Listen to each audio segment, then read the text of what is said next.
Introduce yourselves. My name is Saskia. I'm a data engineer at Accenture. My name is Lukas, and I'm a DevOps and data engineer at Accenture. Java or Python?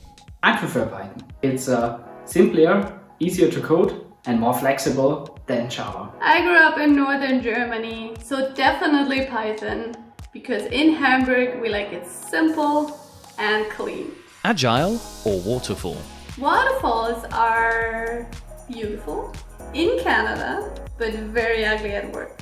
Definitely Agile. I've never seen a waterfall in real. Experience or discovery? I really prefer learning by doing. So if possible, I would like to start from scratch, try out things on my own.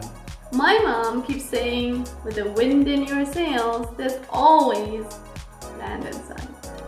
What's your most memorable moment? When we started to experiment with mind-controlled drones in our Frankfurt office, and nobody died. Tech talk I did for our global community, as it was the first time I presented to such a big audience. Why did you join Accenture? I can develop new things, create innovative solutions for our clients, and play with trending technologies at work. And of course, our great team spirit within our community.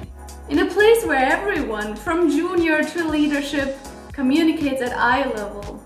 That's where we really set the scene for both individual and collaborative growth.